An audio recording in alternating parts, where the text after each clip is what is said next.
Hey, Jefferson, I got to say that cooling trend that we kind of essentially started yesterday, really getting chilly this morning. Yeah, it is definitely chilly this morning. It is going to pave the way for a cool day, but then we are seeing much warmer temperatures as we go into the weekend. Let's take a look out at Yakima this morning. It was pretty windy in Yakima yesterday. In fact, I will say that in Yakima specifically, we did see winds exceeding what were forecast. We did see winds gusting up to around 40 miles per hour in the Yakima Valley yesterday. We also saw winds exceeding what were forecast around Pendleton, where we did see winds gusting near 50 miles an hour. Now, looking at Yakima specifically, again, it was pretty windy yesterday, but this morning we are waking up to fairly light winds, and to Dave's point, it's pretty cool out there right now, sitting in the mid-40s. It wouldn't surprise me if by the time we get to your 6 a.m. hour or so, we see these temperatures all the way down to the upper 30s. Now, for your weather headlines today, it is going to be a sunny, calm, and cool day for this Wednesday. A warming trend will commence tomorrow, and then by the time we get to Sunday, we could actually be looking at some pretty high heat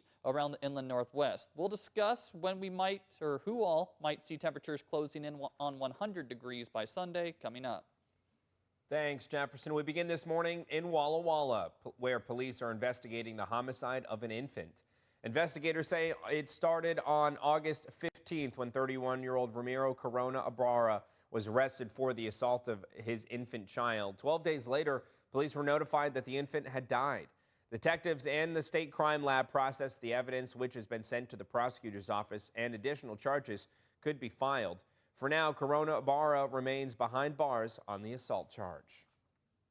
2 teens under the age of 18 were shot in Grant County, and investigators believe it's gang-related. This is a picture from the scene from the sheriff's office. Investigators say the shooting happened at around 10:30 Monday night at Desert Ire Park. 2 were shot. 1 has critical injuries and was flown to a hospital. The other has non-life-threatening injuries and refused treatment. There's no update so far on the person who was critically injured. Yakima police are trying to figure out who shot and killed a man Monday night. Police responded to North 6th Street and East F Street at around 7:25 p.m. That's where they found a 37-year-old man with gunshot wounds. First responders tried to save his life, but he died at the scene. So far, his name hasn't been released. Detectives believe the shooting is gang-related, but they haven't identified a suspect. If you have any information about this murder, Yakima police would like to hear from you. You can also submit a tip through Yakima County Crime Stoppers. There are reports of a gunshot victim in White Swan late Monday night. A recording of scanner information was posted on the Yakima Lower Valley Scan Facebook page.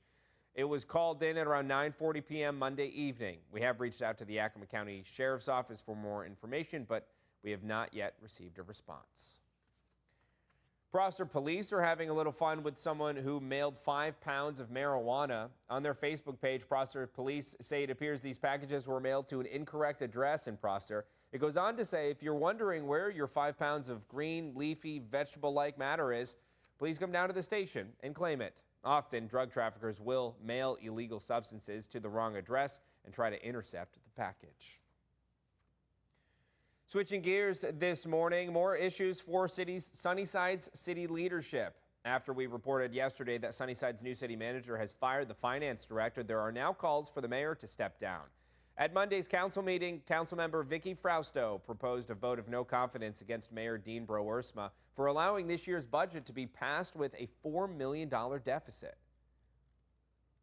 Whereas the financial mismanagement under Mayor Broersma's leadership has severely impacted the city's ability to fund critical services, jeopardized future projects, and created a significant burden on the community. The vote of no confidence in Mayor Broersma passed. He said he would accept whatever the council voted on regarding his possible dismissal from office. As of now, there have been no word on if Mayor Broersma has been removed from office as Sunnyside's mayor. And a second petition to recall Mapton's mayor was heard yesterday at the Yakima County Courthouse. This one was filed by resident Ruben Alvarez.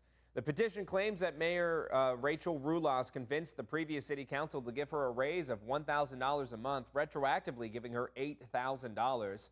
This new petition also claimed the absence of a budget, leading to the county clerk being unable to report expenditures and liabilities. The court ruled in favor of the petition. Yakima Valley College is accepting applications for their Upward Bound program. The program helps low-income first-generation students graduate from high school and pursue higher education.